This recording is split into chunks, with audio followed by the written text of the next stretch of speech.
자, 저희가 지난 방송에서 이 대한민국 기동 화력 전력 여기에 유럽이 견제를 시작했는데 이 K2 전차나 뭐 장갑차, 천무 다연전 로켓 이 유럽이 앞으로 상당히 치고 나오는 이제. 근데 여기에서 열애가 된 게 바로 대한민국의 K9 자주포입니다. 예, 계속 뭐 자주포는 인기를 이제 끌게 될 수밖에 없다. 그 이유를 좀 알아봐야겠어요. 예, 끌 수밖에 없다. 예.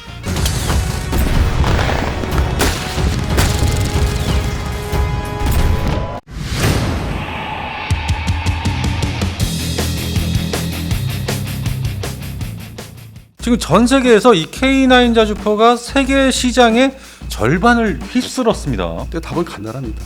뭡니까? 물건이 없어요. 품목이. 품목이 없어요. 그 동안에 네. 30년 이제 35년 사이에 중간에 대테러 전쟁도 있었지만은 그렇죠. 개발을 안 했어요. 개발을. 유럽이. 뭐 프랑스의 캐사르라든지 아니 얘네들이 뭐 이제 독일의 PGH-2000 그러니까 이제 PZH-2000 빼놓고는 예. 궤도식으로 개발한 게 없어요. 궤도식이. 예, 그냥 바퀴식으로 네. 트럭식으로 이제 개발은 다 여기저기 많이 하고 하다못해 가까운 이제 옆에 나라 일본도 했는데 네네. 우리나라는 아직 뭐 하지는 않았지만은 네. 물건이 안 나왔지만은 예. 그러다 보니까 이 좀 가벼운 거 음. 도로 중심에 이제 이동하는 차는요 바퀴식에 자주포만 이제 지금 많이 깔려 있는데 궤도식이 없다 보니까 네. 결국 우리한테만 다 몰리는 거죠. 그래서 뭐 스톡홀름 국제평화연구소에서 조사한 이 결과를 보면은 네. 세계 자주포 수출 시장에서 K9이 527문이 팔렸습니다. 많이 팔렸네. 예. 그래서 뭐 세계 점유율 48%다 이렇게 집계가 나왔는데 사실상 50%네요. 예, 예. 네. 독일 같은 경우 이 PGH-2000 같은 경우에는 전 세계 판매 189문, 프랑스의 이 캐사르는 175문, 이 중국 PLG45 같은 경우에 128문인데 뭐 이것들을 전체 다 합쳐도 대한민국 K9 자주포의 이 판매된 수출량을 이길 수가 없습니다. 그 이제 세 가지 말씀을 이제 하셨는데 세 종류를 첫 번째 독일제 이게 조금 비싼 거예요. 만들기도 쉽지 않고. 거의 뭐 K9 자주포의 4배 정도 가격에 이른다. 그리고 이제 이렇게 얘기하고 있는데. 무엇보다도 얘가 이제 무겁다 보니까 방어력 상부 이제 장갑판 뭐 강화를 한다든지 그다음에 뭐 기동 그 능력 소위 그 주행 능력이라든지 이건 좀 무겁다 보니까 네. 좀 이 도로 상태에 따라서 그 각국별로 이렇게 보면은 도로 주행 상태에 따라서 이제 작전 환경이 조금씩 틀린데 네. 그런 측면에서는 이제 좀 마땅치가 않은 것도 있고 비싸기도 하고 작전 요구에 조금 너무 고급 사양. 너무 고급이다. 예, 뭐 생존성을 너무 이제 치중한다든지. 예. 근데 이제 우리나라는 골고루 아주 균형 잡힌 자주포. 그거가 이제 어떤 견줄 수 있는데 네네. 좀 잘 달리고 잘 쏘고 도망가고 네. 그런 면에서 이제 우리가 이제 좀 각광을 받고 있는 거고 K9이 그 독일제는 조금 이제 그러면서 열애가 되고 있고 두 번째 이제 캐사르. 뭐 시저라고 하기도 하고. 예, 그렇죠. 근데 요게 이제 팔리기 시작하니까 그래도 나름대로 지금까지는 이제 뭐 얼마 안 되는데 여기 또 MK2 개량 버전을 지금 만들었더라고요. 이게 앞으로 더 팔겠다는 의미죠. 그래서 이거는 이제 프랑스제는 앞으로 경쟁은 더 될 것 같아요. 지금 이제 우리 비교해서는 뭐 낮은데 판매율은. 그렇죠. 근데 이제 이게 MK2로 넘어간 거 봐서는 역시 개량을 해서 치고 또 나오겠다. 더 팔겠다. 그러니까 도로 중심의 어떤 그 환경, 작전 환경이 이제 요구되는 나라에서는 이 시저 캐사르를 이제 도입을 할 가능성이 좀 있긴 남아 있는 거고. 세 번째 중국제. 얘네들은 만든 지도 오래됐고 네네.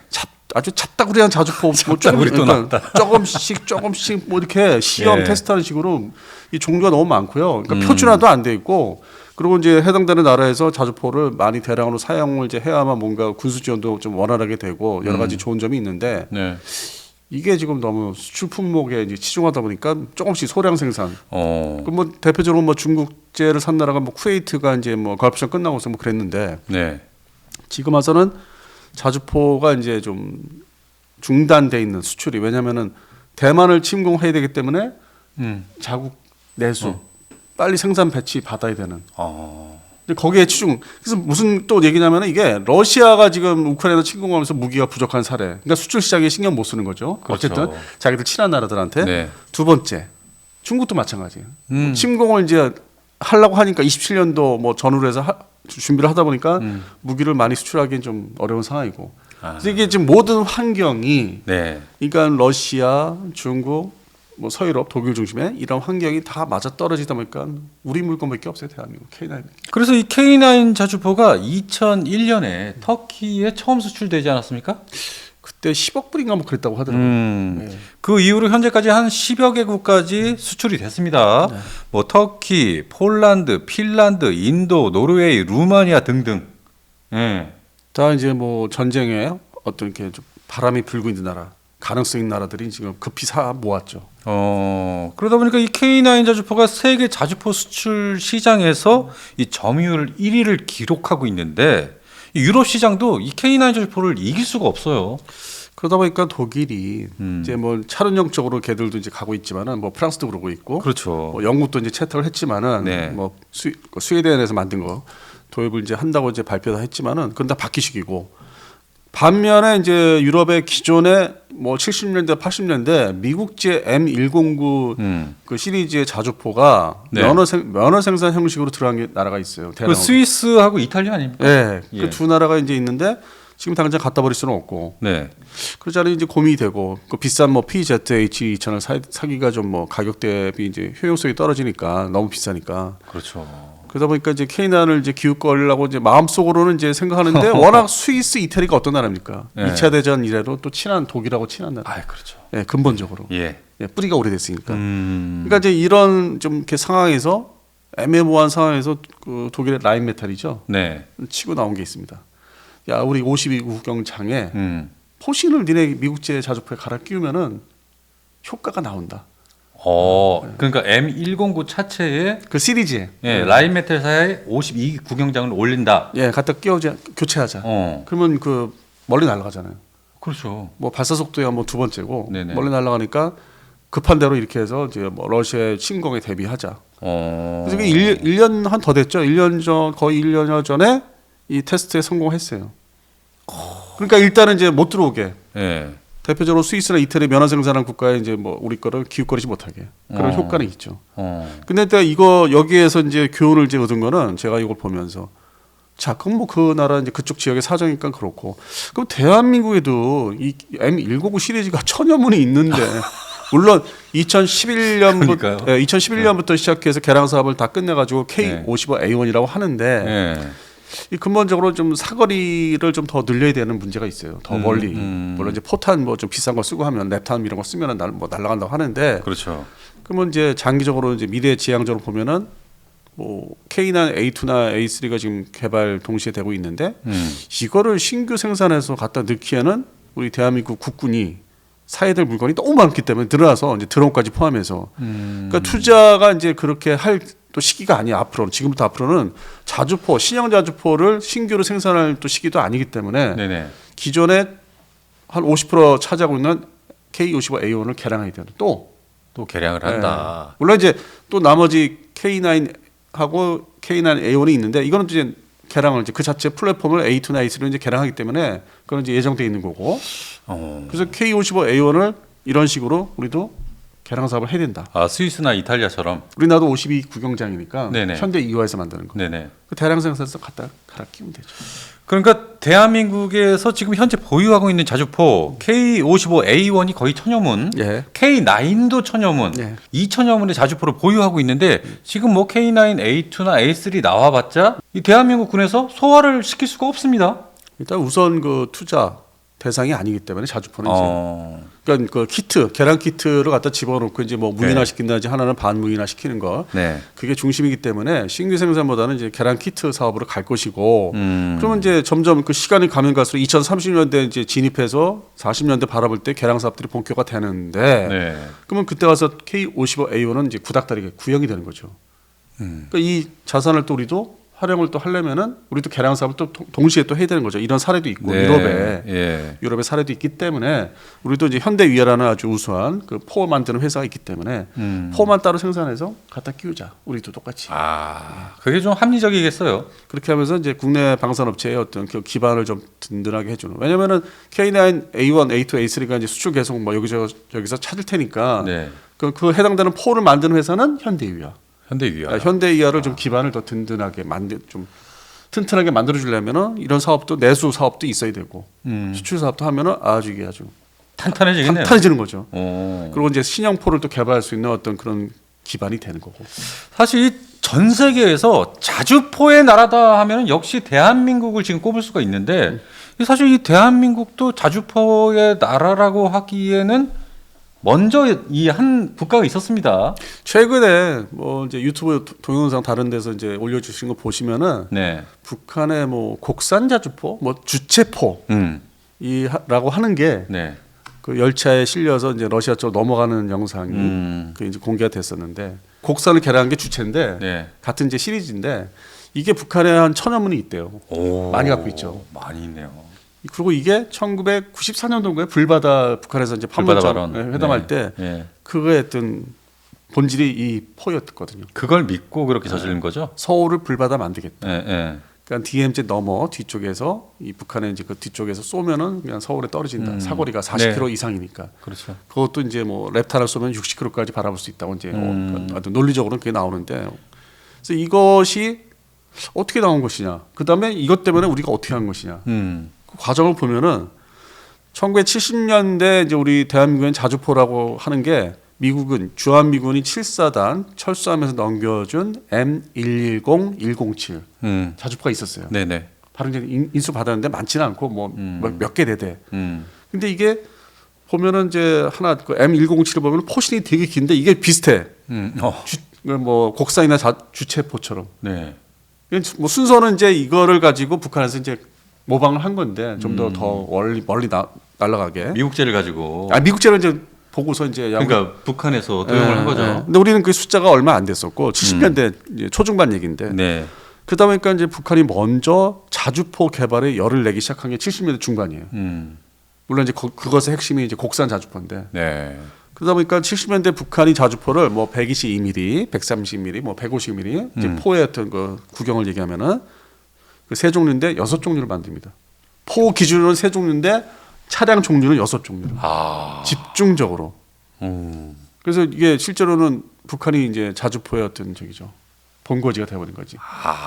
그래서 그거를 이제 보면서 우리나라 대한민국 이제 국방부에서는 위협이 점차 이제 증가하니까 그게 뭐 77년, 78년, 79년도에 확인이 된 거기 때문에 최초로 곡산 그 자주포까지 실체가 이제 제목만 이름만 파악이 됐지 저 성능이 과연 어떨까? 특히 그 중에서 170mm 곡산 자주포가 포신이 어마무시하게 170mm. 근데 그 모양새는 뭐 러시아나 더 멀리 올라가면은 2차 대전 때 뭐 서로 또 동부전선 네네. 독일과 소련이 싸울 때 그때 뭐 대형 뭐 구경의 포들 썼던 그 자주포들이 있거든요.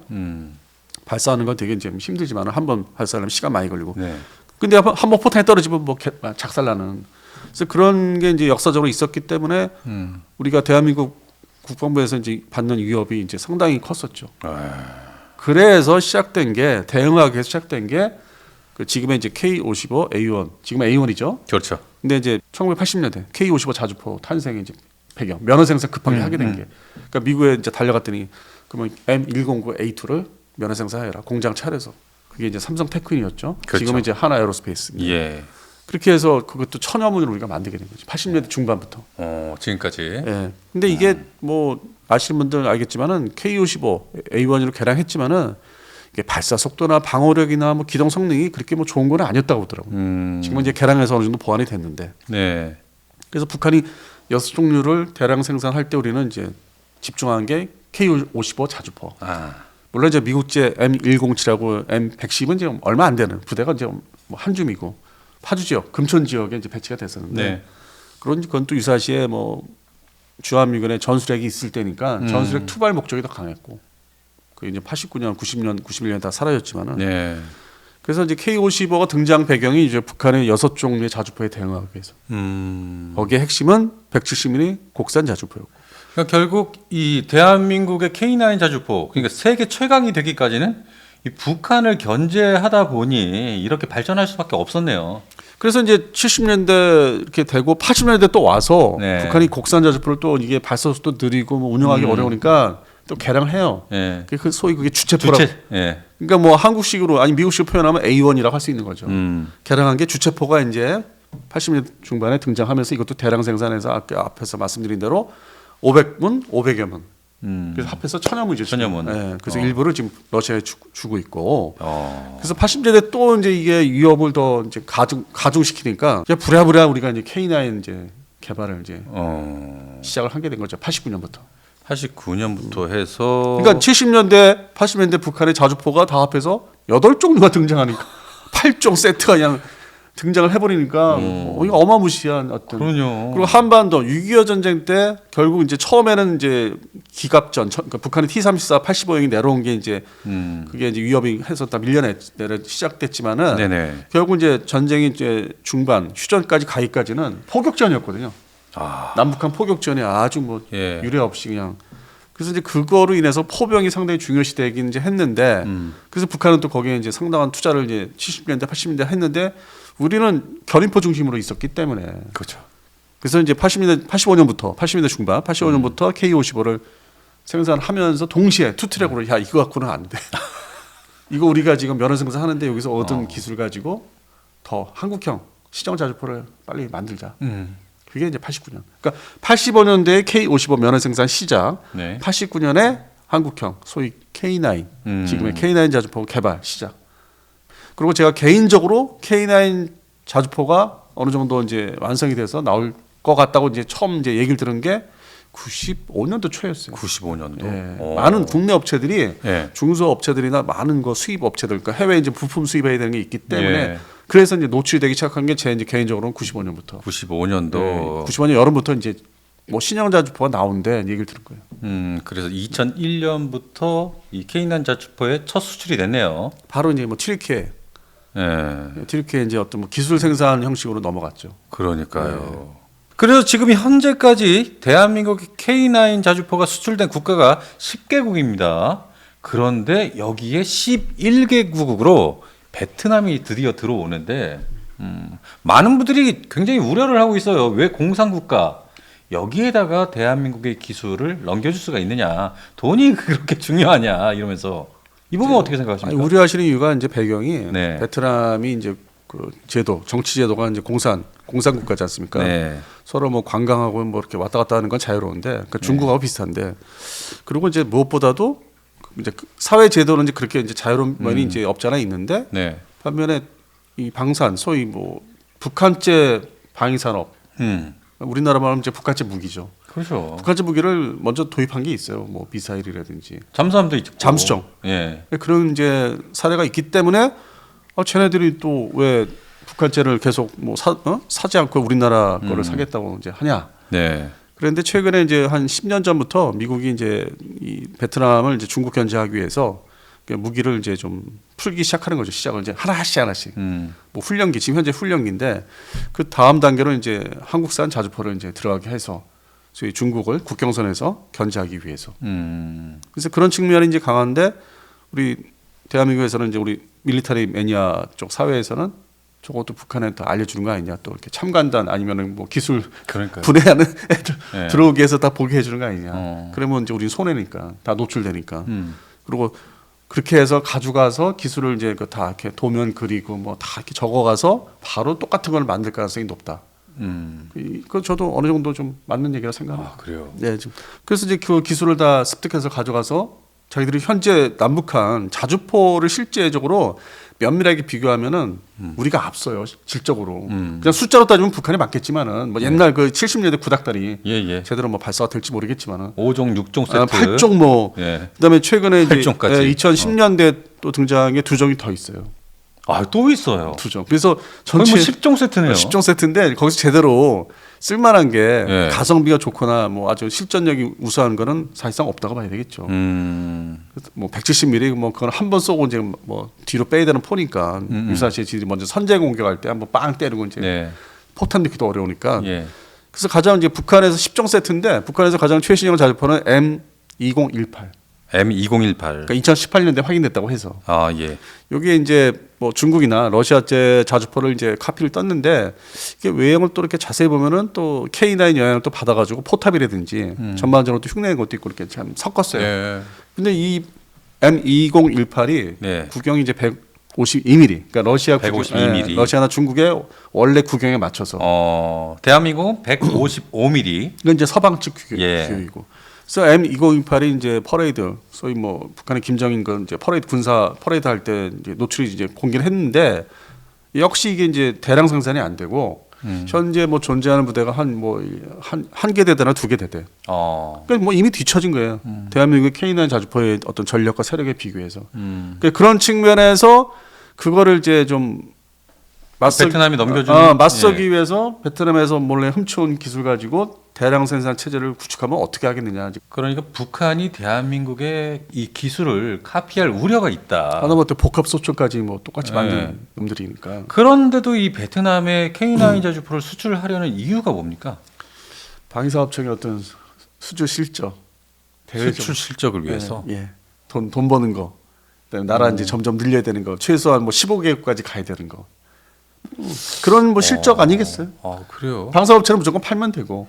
이 미국 같은 경우에는 지금 이 부분을 어떻게 보고 있습니까? 그래서 이제 이게 뭐 조항을 이제 계약할 때 관리를 철저히 하는 이제 그런 거는 넣어야 되겠죠. 그리고 우리 현지 기술진들이 나가 있어야 돼요. 현지에. 우리 대한민국에 이제 뭐 최소한 하나 에어로스페이스의 테크랩 기술진들이 뭐 최소한의 숫자가 나가서 같이 이제 그 군수 지원을 이제 하면서 뭐 정비를 해주는 이제 그런 명목으로 해가지고 좀 이렇게 뭐 외부에서 이거 이제 특히 이제 북한 와서 이제 보고하지 않나. 이제 그거를 이제 좀 감시 비슷하게 해야 되겠죠. 그런다고 이 기술이 안 넘어갈 거라고 보십니까? 관리 인원이 가는 건 또 틀리죠. 마치 미국제 무기들이 뭐 FMS 중심으로 판매하지만은 미국제 무기들이 여러 가지 뭐 군수 지원 이유로 이렇게 해당되는 나라 판매한 나라에 많이 들어가 있듯이 뭐 예를 들어서 뭐 미국뿐만 아니라 사우디에는 영국의 이제 기술진들이 뭐 월급쟁이들이 가서 있듯이 뭐 유로파이터 타이푼이나 토네이도 이제 군수 지원하는 이유로 그러니까 뭐 군무원 비슷한 사람들이 가서 이제 이렇게 상주하듯이 그 정도의 인력이 뭐 미국식도 그렇고 뭐 영국식도 있지만은 하면은 관리는 그 정도는 돼요.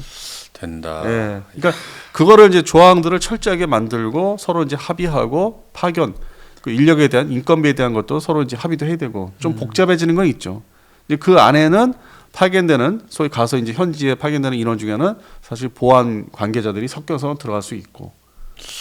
그래도 좀 이 찝찝함을 버릴 수가 없습니다. 그러니까 제가 이제 먼저 말씀드린 게 나쁜 경우에 이제 이럴 것이다. 그러면 이걸 어떻게 보완할 것인가. 그러니까 두 가지 다 말씀드린 거예요. 그래서 충분히 이제 가능성이 뭐 없지 않아 있기 때문에 베트남과 이제 북한의 관계가 마치 이제 베트남은 뭐 대한민국도 친하고 뭐 북한도 친해야 된다. 뭐 그런 이제 생각을 하고 있는 나라니까 양쪽 다. 중국과는 아무튼 지금 사이가 안 좋죠. 실제적으로는 군사적으로는 서로 이제 으르렁거리고 있는 상태죠. 결국 이 대한민국 K9 자주포를 도입하려는 이유가 중국을 견제하기 위해서인데 그 국경선에서 인도의 사례처럼. 하지만은 이 중국은 그렇지만 이 북한과는 아직까지도 이 친밀 관계를 유지하고 있다. 마음에 안 드네. 뭐 북한제 그 화성 미사일까지 도입한 나라니까. 그다음에 우리 그 옛날 98년도인가요? 그 동해안에 침투했던 6호급 잠수정까지 가지고 있는 나라니까. 그러니까요. 근데 또 반대로 그 베트남 해군이 그 북한에서 도입한 6호급 잠수정 그거에 대해서 우리한테 뭐 보여줬다 뭐 이런 얘기 또 없어요. 반대로. 반대로 이제 우리가 가서 좀 포스트 있는데 소위 얘기하는 뭐 정보사나 이런 사람들이 가서 좀 보여달라고 해서 할 수 있는데 뭐 그런 얘기는 또 틀려나온 건 없어요. 그래서 이 대한민국의 K9 자주포가 총 수출 국가로만 따지면 베트남까지 포함하면 11개국이 되는데 이들 나라 중에서 또 추가 구매를 하겠다는 나라가 있어요. 바로 에스토니아. 최근에 이제 왔다 갔죠. 국방장관이. 또 신규로 또 도입을 하려고 하는 겁니까? 기존에 이제 가지고 있는 도입한 자주포에 더 얹혀서 더 이제 보강을 하겠다 화력을. 더 보강하겠다. 왜냐면 이제 에스토니아 이제 군 그 전력을 보면은 가장 강력한 화력이 K9 자주포 현재 가지고 있는. 이제 그게 가장 믿을 만한 이제 전력이기 때문에 유사시에. 뭐 나머지 뭐 장갑차 전력이라든지 뭐 여러 가지 이렇게 좀 있는데 일단 들어오면 때리고 봐야 되니까 들어오는 걸 이제 막으려면은. 이제 그런 측면에서 이제 뭐 제가 개인적으로 생각해도 K9 자주포 더 있어야 되는 나라죠. 그럼 이 에스토니아가 몇 문 정도를 더 수입할 예정입니까? 일단은 이제 규모는 그 전체 군대 규모가 크지 않은 나라이기 때문에 일개 대대를 생각하는 것 같고 일개 대대는 뭐 맥시멈 하면 18문에서 뭐 20문 사이죠. 그리고 이렇게 달려온 거 보니까 신규 생산 그 왜 다 줄 서 있잖아요 지금 여기저기. 그렇죠. 그러니까 거기다가 이제 뭐 번호표를 늦게 받으면은 늦게 들어올 테니까 그리고 가격도 좀 중요하고 뭐 국방 예산이 그렇게 뭐 많은 나라가 많은 나라가 아니기 때문에 현재 우리 육군에서 사용하고 있는 자주포를 좀 일부를 좀 빼가지고 오버홀해서 가져가는 빨리. 아, 신규가 아니고 중고품을 도입을 하겠다. 중고품하면 좀 이상하고 표현이 현재 사용 중인 예, 우리 대한민국 육군에서 사용 중인 좋게 말해서 예, 각 부대가 여러 부대가 이제 다 퍼져 있잖아요. 이 전방에. 그러면 거기서 뭐 해서 두문, 한문, 두문 이렇게 빼면 표시가 안 나거든. 그래서 그렇게 해서 이제 다 수집해서 저 창원에서 오버홀 해가지고 저렴하게 빨리 가져가려고. 그러면 이 하나 에어로스페이스에서 구매를 해가는 것이 아니고 대한민국 정부에 구매를 하는 거네요. 일단 뭐 양국과는 이제 만나는 사람들이 딱 이쪽은 이제 차관, 직무대리, 저쪽은 이제 장관 이렇게 만난 게. 그럼 그게 가능성이 있습니까? 저 볼 때는 뭐 이것도 뭐 일종의 수출의 어떤 그 좀 증가, 네. 그러니까 이제 실적을 높이는 거기 때문에 전부 실적 때문이구나. 방위사업청에서는 적극적으로 나서고 있죠. 다 자기들의 한 일이 되니까 이제 역사 기록에 남을 때 다 잘해가지고 된 거니까 당연히 적극적으로 나서고 있고 국방부 가서 이제 슬슬 꼬셔야 되는 거지. 한 번씩 두 번씩 또 빼봐, 좀 빼줘. 다른 사업에서 좀 빨리 좀 보급할 테니까 이 자주포 사업 말고 뭐 다른 사업을 빨리 우리가 방사청에 신경 쓸 테니까 좀 어떻게 해봐. 인간 세상, 사람 사는 세상 다 그런 거죠. 18문에서 한 20문 정도. 아니 최소한에 10문이라도 좀 급한 것 같아요. 그쪽 입장. 뭐가 그렇게 급해요? 아니 거기 러시아에 포위됐잖아요. 땅 자체가. 예를 들어서 좀 이렇게 상상을 하면은 상상을 불어넣으면은 이 우크라이나하고 이제 뭐 어떻게든지 뭐 휴전을 이제 하고 그럼 그 전력을 일부 전력을 절반을 그쪽에 3개국에 그쪽에 이렇게 갇혀 있는 나라 리투아니아, 뭐 에스토니아 거기다 이제 돌려서 침공할 수 있거든요.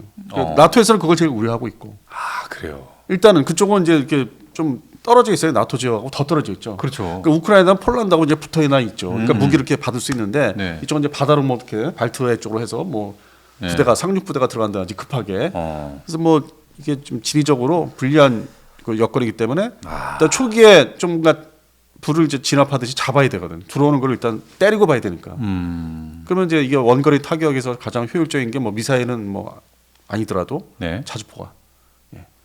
자주포가 제대로 이제 신속하게 때릴 수 있고 다연자 로켓포도 이제 가지고는 있는데 그건 이제 한 발당 발사하는 이제 비용이 좀 세니까. 굉장히 셉니다. 네, 상대적으로 포탄 발사하는 자주포가 어떤 가성비도 높고 초기에 이제 전투가 이제 일어나면 전쟁이 일어나면은 이거를 이제 좀 어느 정도 정지를 시키려면은 자주포 전력이 더 있어야 되는. 시간을 벌여야만 발트 쪽으로 해서 이제 나토군이 이제 들어올 수 있도록.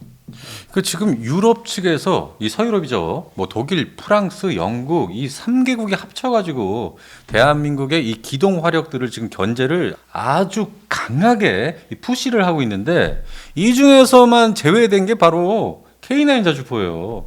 이거는 압도할 수가 없다라고 생각하는 거죠. 그 앞에서 말씀하신 대로 그 PZ H2000이나 뭐 캐사르라든지 뭐 얼마 되지 않잖아요. 생산량 자체가 그러니까 수출한 것도 그러니까요. 그러니까 그 상대적으로 어쩔 수가 없는 거지 이거는. 그러다 보니까 이 대한민국의 이 생산력을 따라올 수가 없네요. 그걸 일단 깔아놓은 거에서 저렇게 에스토니아 같이 뭐 빼다가 아니 그동안 사례가 이제 중고품이라고 하는데 사용하고 있는 거를 가져간 나라들이 있으니까 이제 거기에 이제 맛을 좀 들인 것 같기도 하고. 근데 어쨌든 뭐 그게 수출 실적이 들어가니까 그리고 그거를 일단 국방부를 통해서 방사청이 이제 중개를 해가지고 수출을 이제 하면은 또 예산을 투자해서 또 그걸 또 보충을 해줘야 되니까. 그러니까 우리 신규 생산 그걸 채우는 신규 생산은 또 이제 또 돈을 또 따로 들여서 하니까 여러 가지 뭐 이점은 뭐 있죠. 이 유럽도 견제할 수 없는 대한민국의 기동 화력 그 중에 넘버원 K9 자주포. 그리고 처음 이제 얘기로 돌아가서 K9 자주포가 나오기까지 어떤 원인이 된 제공자는 북한입니다. 바로 북한이었다. 북한의 자주포. 그러니까 80년대까지 8종 세트 때문에. 그걸 압도하기 위해서. 그래서 성공을 했죠. 그리고 이제 지금부터 남북한의 이제 어떤 포병, 투사, 화력의 육군 중심의 경쟁은 이제 미사일, 탄도탄 쪽, 순항 미사일 쪽이죠. 그렇죠. 그래서 이제 그게 또 이제 시작됐기 때문에 그 중간 결과를 좀 이제 뭐 2030년대 초반에 보면은 또 이제 비교가 되겠죠. 그래서 그때 가면 또 뭐 이 순항 미사일 쪽이나 탄도탄이 수출 시장에서 어떻게 등장할지는 또 지켜봐야 되겠고. 저는 앞으로 이 K9 자주포보다 더 강한 위력을 발휘할 게 이 대한민국의 현무가 아닐까. 근데 현실적으로 천무 아니겠어요? 현실적으로는 천무인데 네. 이 위력적이나 뭐 이런 걸로 따져보면 현무가 아닐까 생각이 드는데요. 아니 그렇게 해서 천무에 이제 여러 가지 탄도탄인데 아닌 것처럼 등장하는 시리즈가 있지 않습니까? 천무 1, 2, 3 해가지고 뭐 단거리 탄도탄이지만 실제 네네. 물론 발사 플랫폼은 이제 그 천무 차량이지만은 그래서 현실적으로는 그냥 모양 자체가 이렇게 딱 기립하면은 그 탄도탄이다 하는 그 현무 시리즈보다는 네. 천무죠. 천무 시리즈. 예, 천무 시리즈가 아무래도 수출 전선에는 가장 유력하게 판매가 잘 될 수밖에 없을 것 같다. 근데 탄도탄이나 다연자 로켓 포에 들어가는 탄이 비싸기 때문에 네. 그래서 이게 역설적으로 뒤집어서 네. K9이 더 팔릴 수밖에 없어요. 가장 가성비 뛰어나고 쓸모 있는 무기. 그러니까 자 순서를 보십시오. 현무 네. 시리즈가 뭐 미국의 통제도 뭐 알게 모르게 있어요. 수출하는 게 그럴 수밖에 탄도탄이니까. 없죠. 네, 사거리가 다르니까. 아주 내놓고 탄도탄이기 때문에 그래서 현무 시리즈가 있고 네. 천무 시리즈가 1, 2, 3가 있잖아요. 네네. 거기에 이제 단거리 탄도탄을 넣어서 파는 건데. 그렇죠. 근데 이것도 이제 눈치 봐가면서 사실 눈치 봐가면서 팔아야 되고. 아 이거 팔아도 되나? 그러면 이제 미국은 또 에이테킴스를 시리즈를 또 하니까 팔고 있으니까 그래서 예. 그거에 맞춰서 뭐 여기 들어가면 아 같이 옆에 쫓아가서 판다든지 그런 경향이 있고. 네. 근데 뭐 대놓고 편하게 팔 수 있는 게 K9 자주포 시리즈 A1 뭐 앞으로는 A2, A3가 되겠죠. 네. 그래서 지금 이렇게 세 종류가 이제 우리가 육군의 투사 화력의 대표적인 게 있는데 네. K9 자주포는 앞으로도 더 팔릴 것이다. 그러니까요. 거의 뭐 레전드가 될 것 같아요. 그래서 뭐 이게 순서가 있는 거죠. 예. 팔리는 순서가 제일 그러니까 거꾸로는 이제 K9 천무는 이제 상황 봐서 뭐 사우디나 이런데 아랍에미리트든지 미국의 눈치도 봐야 되고. 그렇죠. 네. 그래서 항상 결론은 K9 자주포는 이제 막 계속 행진을 할 것이다. 수출 대상국이 늘어날 것이다. 예, 아주 고공행진입니다. 네. 그리고 저는 이제 뭐 기대를 하는 게 미국에서 네. 미 육군의 자주포로서 좀 이게 채택이 되면 어떨까? 아, 과연 그렇게 될까요? 아니, 경쟁을 이제 외형적으로는 뭐 독일제 PGH 2000. PZH 예. 제 발음식은 Z로 하니까. 예, Z는 뭐 G나 예. 네, 그래서 그것하고 이제 아직은 이제 이렇게 좀 경쟁을 이제 하고 있는데 결론은 아직 안 났는데 네. 이 희망사항은 K9, A2, A3 이것이 미국에 좀 진출하면 좋겠다. 아, 가능성이 있습니까, 근데? 지금 모르죠. 50대 50이죠 서로. 아직은 잘 모른다. 독일제하고 이제 우리가 50대 50이죠. 그러니까 뭐 대표님 희망 사항이다 이거죠? 근데 이게 T-50 사례처럼 선정이 돼도 다 그냥 공장을 거기 가서 다 미국 규격에 맞게 미국의 또 작전 요구에 맞게 또 별도의 개량도 해야 되고 뭐 좀 복잡한 게 기다리고 있기 때문에 지금 대통령이 트럼프입니다. 네.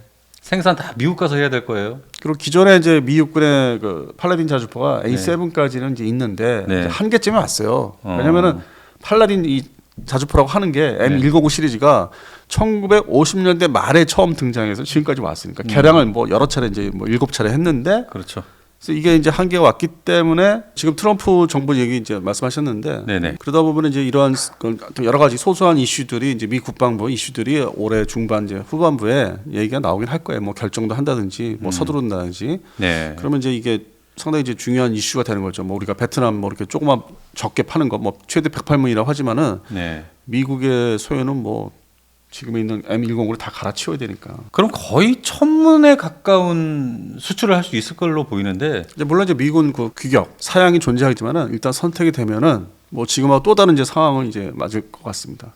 아, 그렇죠. 어쨌든 이 미국의 K9 자주포 수출은 희망 사항이라는 거. 네. 아무튼 이 대한민국의 K9 자주포 전 세계 수출 점유율 50%를 넘겼습니다. 네. 예, 정말 세계 최강의 자주포를 가지고 있는 대한민국인데 앞으로도 지금 뭐 베트남까지 하면 11개국 수출이 되는데 앞으로 거의 뭐 15개국 이상 수출될 가능성이 높죠. 저도 그 말씀에 동의하는 게 2030년 전까지 네. 15, 15개국을 채울 것 같습니다. 그러니까 15개국이 뭡니까? 거의 20개국은 차지를 해야죠. 거기서 이제 핵심은 이제 미국 사업이 이제 제일 맞습니다. 뭐 한 3, 4개국에 수출하는 것보다 미국 1개국에 수출되는 양이 그만큼 더 많을 것 같으니까 네. 그게 더 이익일 것 같은데 이 부분은 한번 지켜보시죠. 예.